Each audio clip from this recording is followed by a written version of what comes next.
Good afternoon, everyone. This luncheon is particularly important because we have a plenary speaker who flew from long distance, who is also from Bangladesh, grew up there and moved, and he was also very generous from a contribution from Medtronics to support this summit and to make it possible. So we are particularly indebted to Mr. Omar Ishrak, the CEO of Medtronics. Let's give him a big round of applause.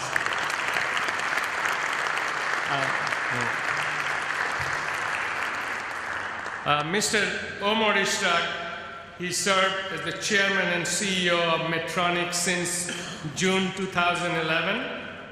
Medtronic is the world's leading medical technology company with more than 27 billion with a B in annual revenue and operations reaching more than 160 countries worldwide.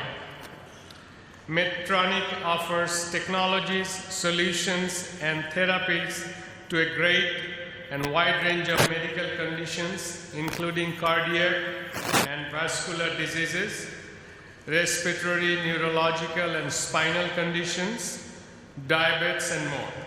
The Medtronic mission is to alleviate pain on three core strategies of therapy innovation, economic value, and globalization. These three strategies form the basis for Medtronic's efforts to partner with its customers to drive high-quality patient outcomes. In 2014, Omar engineered the acquisition of Convedion, a $10 billion global manufacturer of surgical products and supplies. The acquisition of Convedion was the largest medical technology acquisition in the history of the industry. Omar joined Medtronic from General Electric Company, where he spent 16 years, most recently as president and CEO of GE Healthcare System, a $12 billion division of GE Healthcare, with a broad portfolio of diagnostic, imaging, patient monitoring, and life support systems. Omar also served as an officer and the senior vice president of General Electric. Earlier in his career, Omar amassed 13 years of technology development and business management experience, holding leadership positions at Diagnostics, Win, and various products development and engineering positions at Philips Ultrasound. He grew up in Bangladesh, earned a Bachelor of Science and PhD in Electrical Engineering from the University of London's King's College. Extending and strengthening partnerships among peoples, leaders, and institutions of Asia and US in a global context. So as you can see, Mr. Omar Ishrak is another proud son of Bangladesh. So with that, let's invite him to... Thank you very much, Mr. Bhuiyan, for that very, very kind introduction. And it's a real pleasure to be here, to be able to speak to you, and an honor in many ways to be able to reflect on some of our ideas as to how to extend our mission of Medtronic, which is, as Mr. Bhuiyan pointed out, alleviate pain, extend life, and restore health to not only millions but billions of people around the world. What I'll speak to you today is actually about how you can provide access to healthcare in emerging markets in a somewhat practical way. The conventional wisdom about providing healthcare in these situations are twofold. One is that go after prevention, go after general hygiene, and opposed to that, I think those are the right motives. I think, and I'll share with you today, there are ways in which by instead focusing your attention on people who are already ill and who can already afford care, you can first start with a perspective on healthcare which is common no matter what you want to do and who you are and what your position is in the healthcare world. Whether you're a government, whether you're an insurance company, whether you're a doctor, whether you're a provider, an innovator, or a manufacturing company such as us. There are three key needs in healthcare which we think are long-term and will stay forever.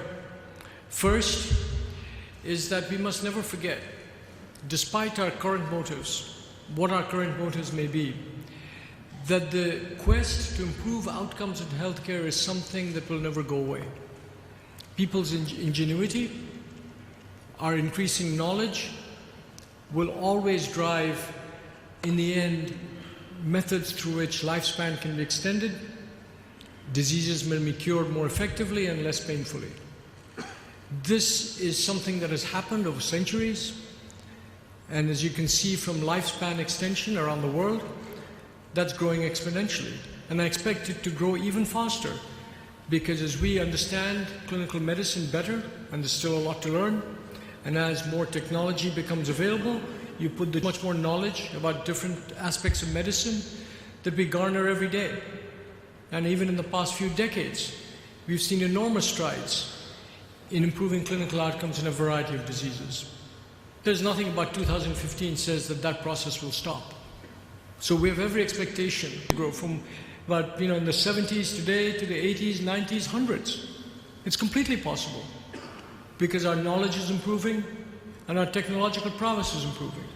So as a healthcare stakeholder, one must never forget that this is not a mature industry. This is something that is constantly evolving over time, and things get disrupted and new methods come in, and our desire to improve will just never go away. Second is an equally interesting paradox.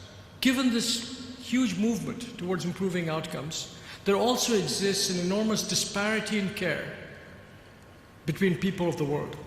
And I just don't mean emerging markets versus developed markets, or the villages and rural areas versus the urban. I mean in every single country, in every single city. There's a disparity of care between people living in different locations. Even if they can afford care, there's a disparity of care. I'll give you the example which I often quote and which I heard somewhere, but I find it very illustrative. In the city of London, in the UK, I don't know the exact numbers, but there's a notion. In each station, you lose 1 year of your lifespan if you look at the lifespan of the local population. So there's a difference of 7 years in lifespan between one side of London to another side of London. And here is one city with a healthcare system that's completely paid for by the government. So this is not a question of between different countries. It's not a surprise at all. But the point is that it exists. And this is not a matter of money. It's a matter of focus and attention, and it can resolve healthcare to literally hundreds of millions of people around the world. And then finally, if you do all of this, healthcare really should be viewed by governments around the world as an economic driver, not as a cost burden. Because better health will lead to better economies, will lead to people staying out of expensive treatment for long periods of time, which reduces the cost. But instead today, healthcare is viewed as a cost burden. And it is a cost burden.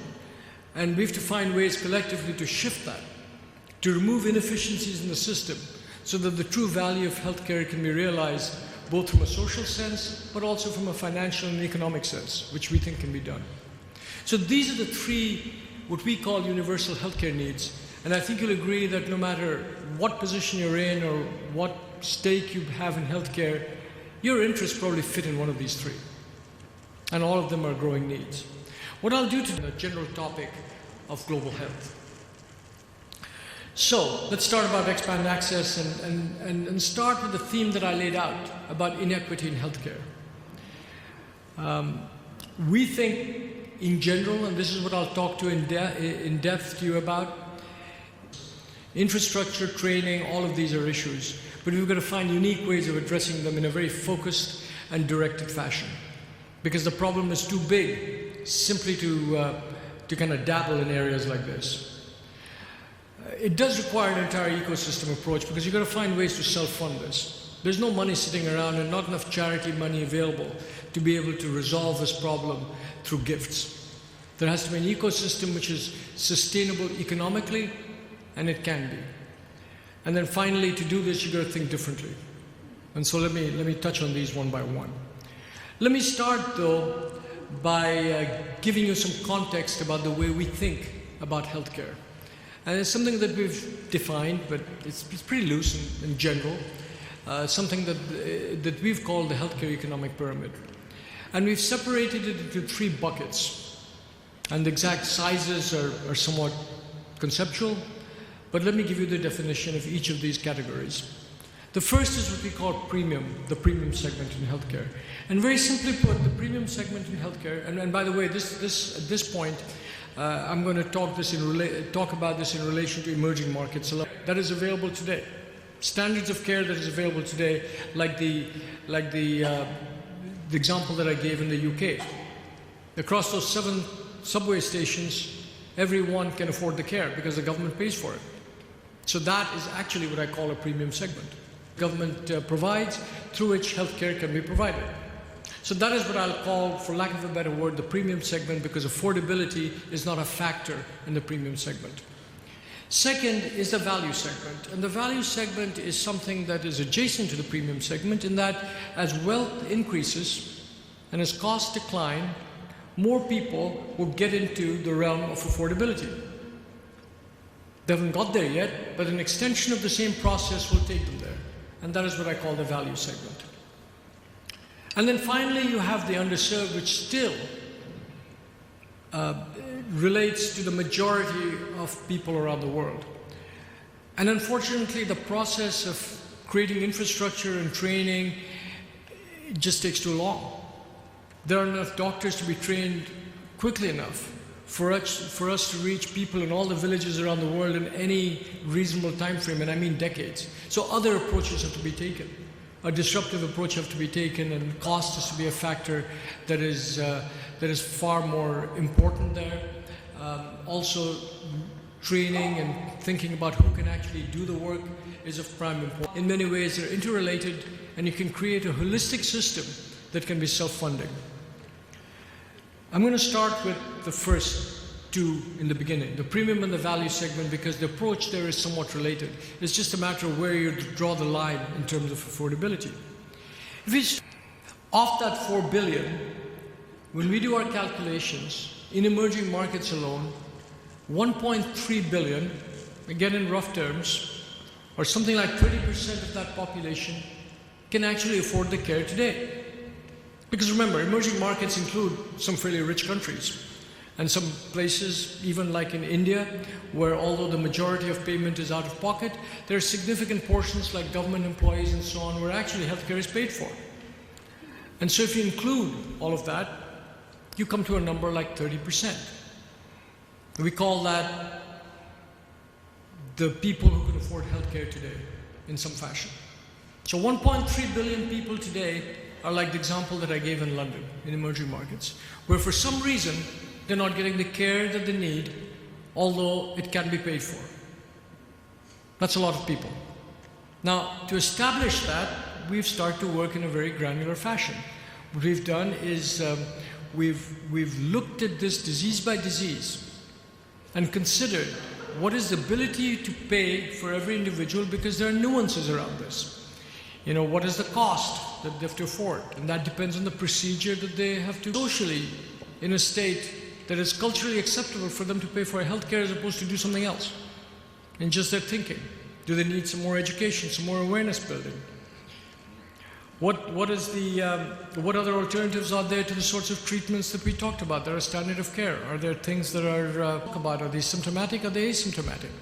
So depending on the answers to those questions, depending on the specific disease, you can actually build up a model which shows who can not only afford the care, but what percentage is it really obvious that there are no other barriers except knowledge, awareness, training, and a system through which they can get the care, and really no other awareness. And you can look at this disease by disease and come up with a very specific model of saying that, look, here's a number of people whose illnesses are well understood, their diagnostic methods are established, the treatments have got enormous evidence, decades of evidence, they've got the money in some way to afford the care, and they're not getting it. And believe it or not, there's 1 billion people like that around the world. Tough to believe, but that's if you look at the studies, that's what you'll end up with. So, and like I said, written here are a variety of factors which if you think about it, you'll understand why this happens. And again, keep going back to the example in London.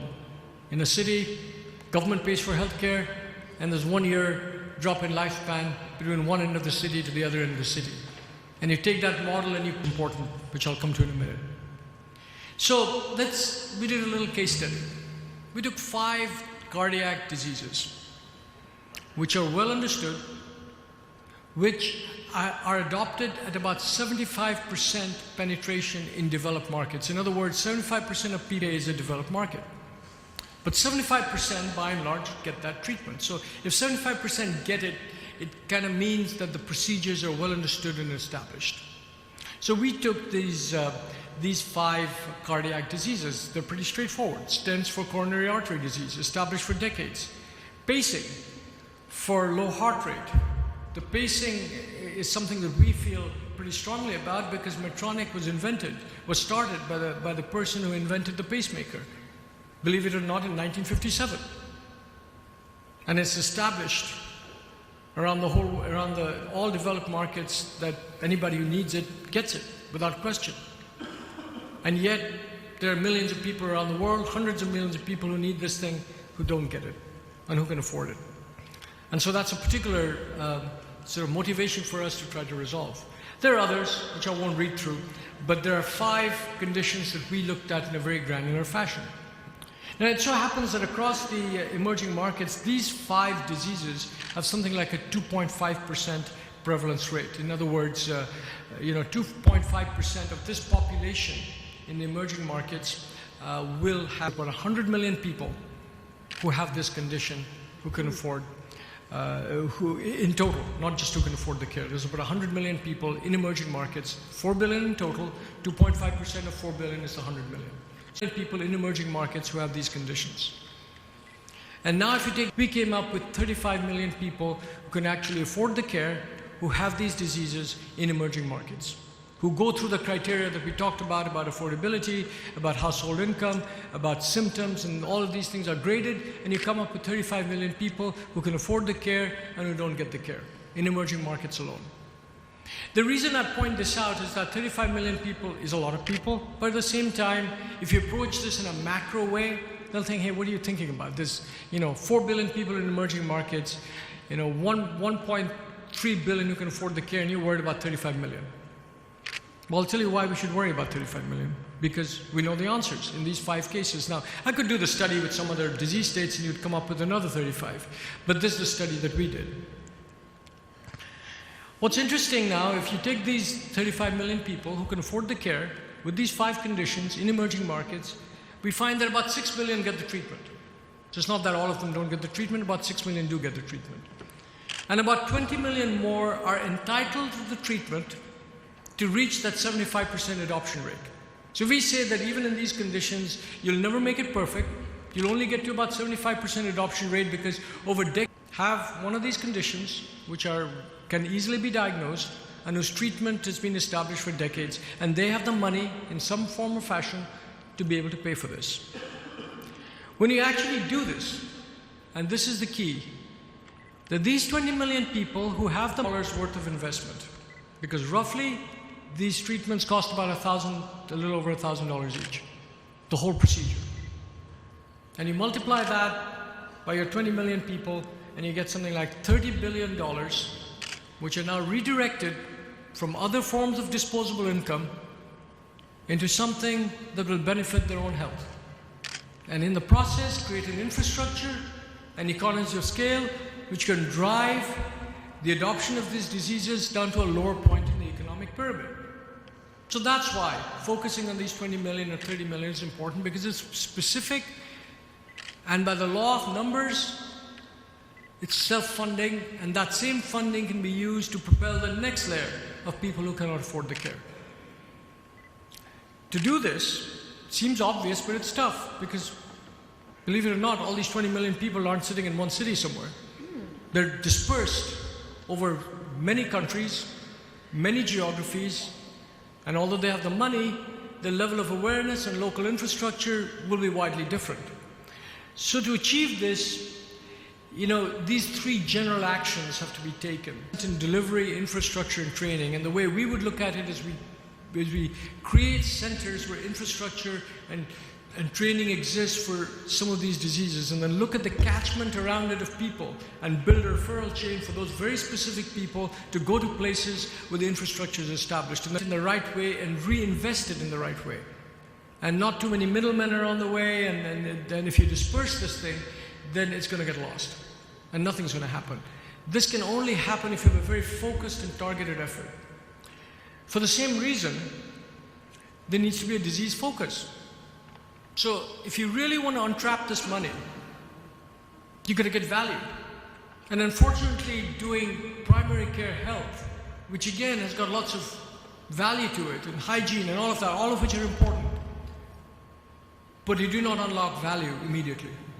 You invest, and there should be invested, and maybe a portion of this can go to that investment. But it does not create the value immediately. A disease focus creates value immediately because you move the needle in somebody's health, and if you create value, somebody's willing to pay for it. And if somebody's willing to pay for it, there's investment available to reinvest. That's a big point. And that's why we believe firmly that a disease focus in these areas, disease by disease, although may seem duplicative, is actually a faster way to get there than to provide general infrastructure investment, for which the long-term value will be decades and decades away, and no government. The horizon beyond a few years for a government is very difficult to maintain because of budget pressures and whatever.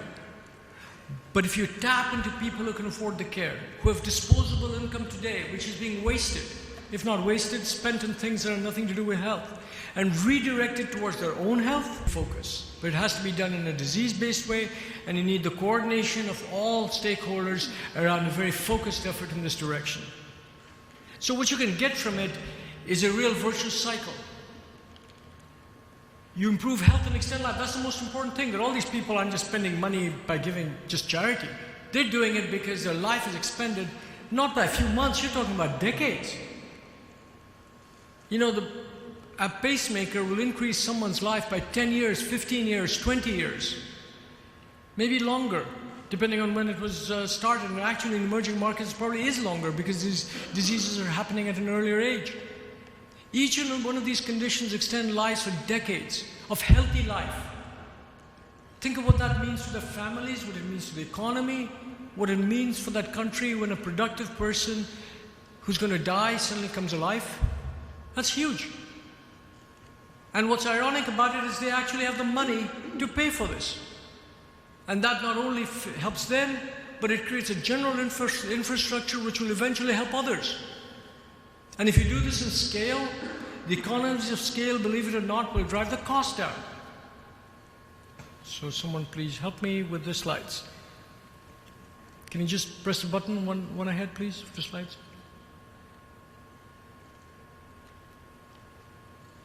It seems to be locked up, but the point I'm making here, and there's a nice graph that's showed next, which I'll talk to, and then you can just see it when it comes alive. There you go, that's good, thank you. As I was saying, this convergence of factors does a number of things. It drives the creation of this infrastructure that I talked about, but it also creates economies of scale. And as people's wealth increases, this infrastructure is available. The economies of scale will drive the cost down. And you put these three things together, and you get more people into what we would call the premium segment. In other words, people who can afford care. And you go and you accelerate your progression into the value segment in this self-funded way. And this is not an instant fix, but it is a faster fix than anything else that we know. It has to be directed, it has to be coordinated. Otherwise, this cannot be done. This cannot be done on a generic basis. This has to have a real focus on a particular disease and an insistence and a persistence that you want to get to the answer of something that is obvious rather than give up. Because these problems are not easy. To build a referral chain is not easy. But building a referral chain for a specific disease, catering to a specific institution is easier than building a generic referral chain for hundreds of millions of people around the world without a coordinated first point in this talk. That let's focus on people who have money, rather than focus on people who don't have money to start with. Because people who have money, if they can direct it towards their own health, actually frees up money and creates an infrastructure to go to the next layer of the economic pyramid. Maybe the batteries are out or something. There you go. Let me now talk about the underserved, because although this process sounds compelling and not easy, but can be done, it's still going to take decades before we reach the bottom of the pyramid, where you go to villages around the world and the rural areas around the world. This process is just going to take too long. So we need other approaches for that segment of the population. And for that too, we start with a four-step process. You've got to start with the disease. We firmly believe that curing disease has value in healthcare. And if you ever want to link healthcare to economic sustainability, you've got to talk about it in disease terms. There's no other way. Because economic sustainability can be realized if value is realized. And value can only be realized if you do something of value, which is to cure diseases. And people have to know that, and they will pay for it. Without that, it's a charity. And you're dependent on some government's budget somewhere at some point in a trade-off with defense, with this, with that, to fund healthcare. And that process clearly is not one that works very well. What do you do? How do you treat? What's the diagnostic tools? Are they understood? Are they not understood? What are the different phases of treatment? How do you stage the disease, and so on? And then the third thing you're going to do once you understand that is, how do I build an ecosystem? Like again, a self-funding ecosystem. How do you get people who can diagnose it? You can build a model through which revenue is generated, in which you can then reinvest in any way you feel like. Let me walk you through a program that Medtronic initiated in the same way. And we call this program Shruti. It is geared towards India right now, and there's actually a pilot also in Bangladesh with Grameen. But there are also pilots in India. Actually, we're taking it to scale. It's gone beyond the pilot phase. And the disease it's ear infection. Ear infection is a disease that's almost unknown in the developed markets, in the developed world, because there's a cure for it.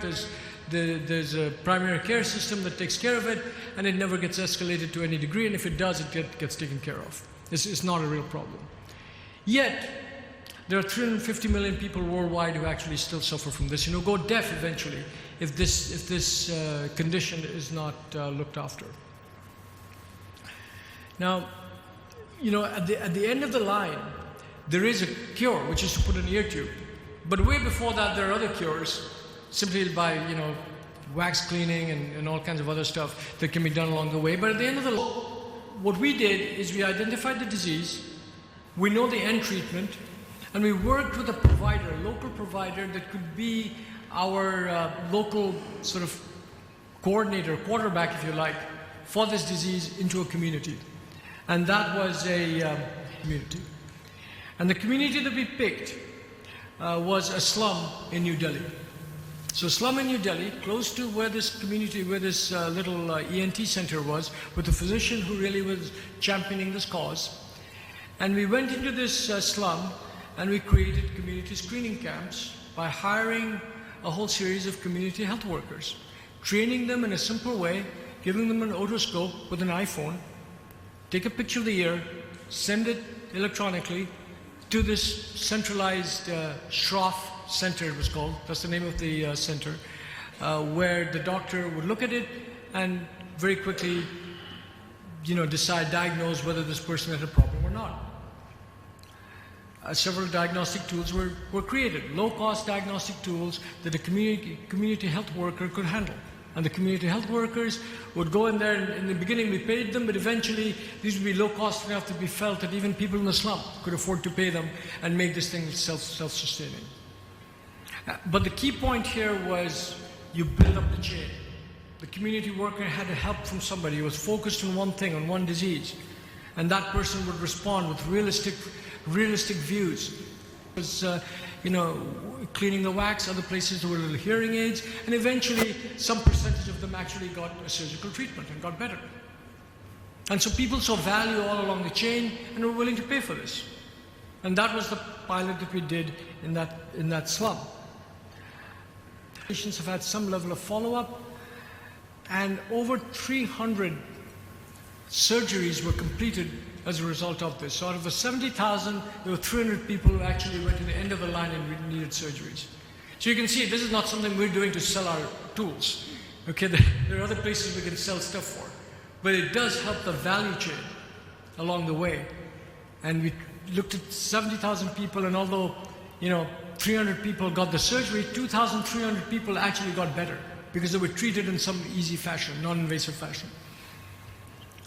And so through this, we demonstrated that this can be done, and we also found that the people who could actually afford this care, who had the surgery, through that we could almost fund this whole effort.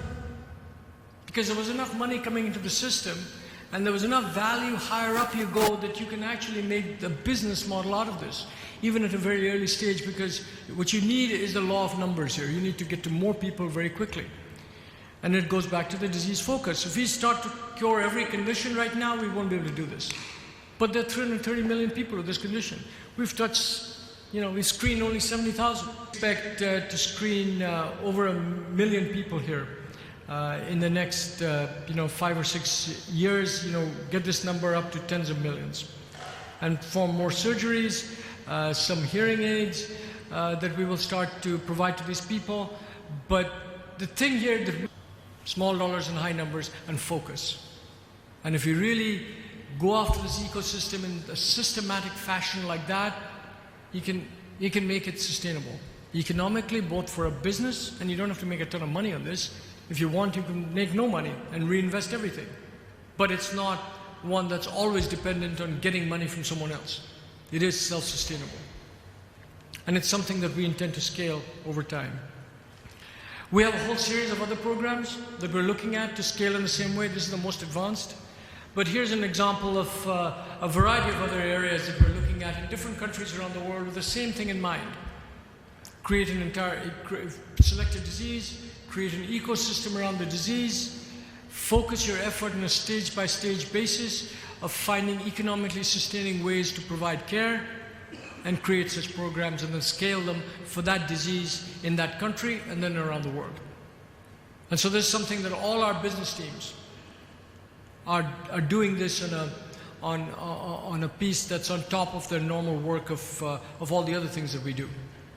And then this is very much part of our mission and very much part of the charter that has societal impact as well as a financial impact. So let me summarize. Going back to the premium segment, to remind you about the opportunity that exists there, but it requires focus, and it allows for redirection of the next layer of the economic pyramid. And then finally, I just talked about a parallel effort, not a sequential effort, because a sequential effort will take too long, a parallel effort that approaches a more disruptive business model, but the same principles of a disease focus into a rural community or into a community where the normal flow of healthcare through physicians and hospitals will just take too long. And instead, cure the problem at its source through other means. And again, you need some level of innovation there as well. That's all I have to say. I hope you found this interesting, but I'll be glad to take any questions from you on this or any other topics that you want to have any questions on. But certainly in this area, I'd be glad to enter into a short dialogue. I believe we have plenty of time to do that. So thank you. Thank you again very much.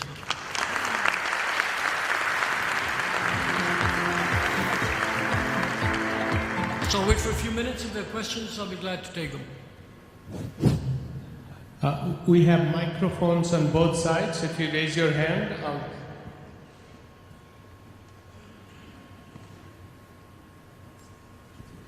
please. From Uniform Services, University, Washington, D.C. I am curious why you are taking a disease-specific approach and not a holistic approach, because once you have the patient there with a ear infection, why don't you look at head and neck and other, maybe the patient has diabetes, maybe hypertension. It's a matter of focus, because every condition will require an end-to-end focus. And to the degree that we can focus end-to-end in all these other conditions, yes. But if you try to build that, there's two approaches. One is you build this, and as you build it, you find automatic synergies that you can then create a parallel team that goes after that and shares the learning from one, or shares, like you say, a center that can do other things as well. But to do that, you need to make sure that the entire chain is covered for all those other diseases. And that's the real reason. If you just start with a holistic approach which creates an infrastructure, it is very difficult to move the needle for a specific disease. And it's very difficult to move all of them at one time, because the requirements in training, the requirements in diagnostics, the requirements through the whole chain, are magnified by huge amounts. And to do all of that in parallel, if you do it infrastructure by infrastructure, you don't line the dots up enough. And when you don't line that enough, you don't move the needle in care, you don't create value, no one's going to pay for it. So we're looking for a line in sequence. And I don't want to minimize what it takes to develop a consistent and repeatable system along that line of sight. And like I said, it's counterintuitive, because people think, let's build a hospital that can do everything. Well, sure. So that's the approach. It's got nothing to do with our products and stuff. I mean, we've got lots of other things that can go in that area. It's a matter of focus. Okay. Thank you. Thank you for excellent talk. I have just two very quick thoughts that I would like your input on. First is, having worked in some of these markets, human resource is key, especially when it comes to doing a little more complex decision making. Yeah. And from the business side, how you're looking at what your future plan. Yeah. And number two, I think as you look at the bottom of the pyramid, businesses logically will be interested in the top of the pyramid, middle of the pyramid.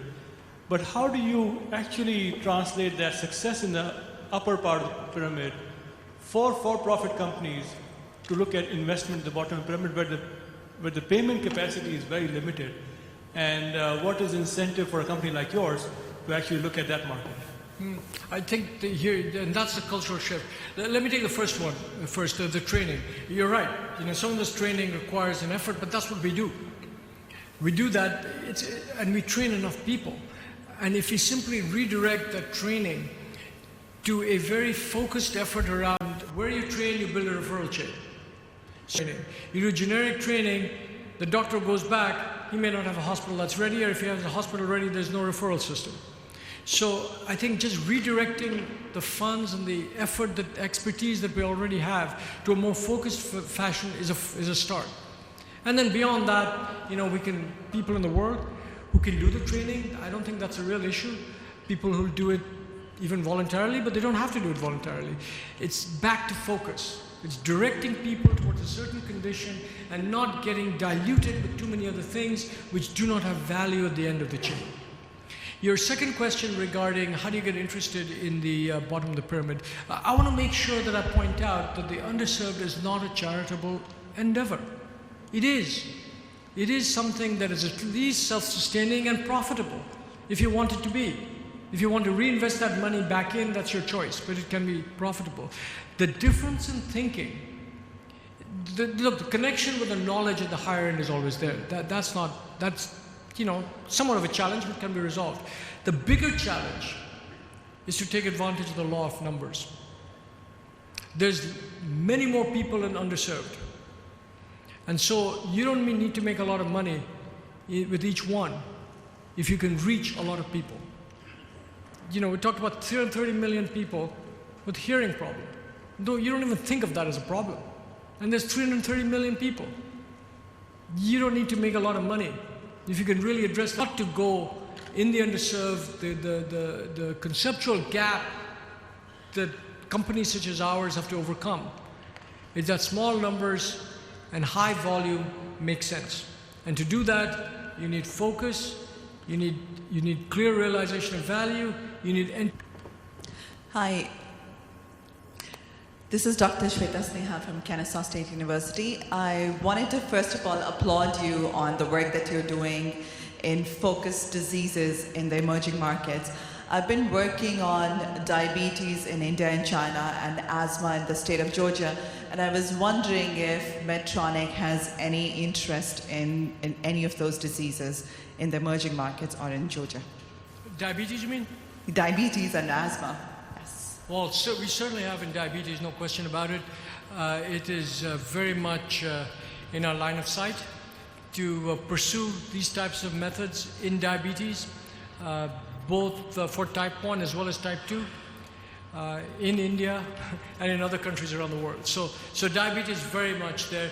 Asthma, we're beginning to look at. I think with the, as was announced, talked about earlier, with our recent acquisition of Covidien, we've got a certain expertise in lung disease and respiratory illnesses, and we'll see where we take that.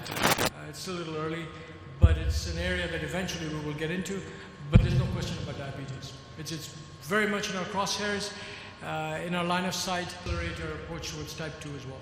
So it's very much in our interest. There's another question. Thank you. Thank you for the presentation. My name is Ziad Kazi. I'm an emergency physician and toxicologist at Emory University. How does your company, how much involvement does your company have with these projects, if so, of a proposal based on the disease, and how much involvement does your company have in terms of, executing the project? Is it more a grant, or is it actual support along the way, or just consulting? Thank you. No, number of things. First of all, although this may sound logical, it actually, the number of takers isn't that many. So at least my principle in this is go to people who believe in it. If someone's passionate about it, if someone has an idea to do it, then we will work with that individual, whether it's internal or external, as long as it's in a disease area that we have some expertise in.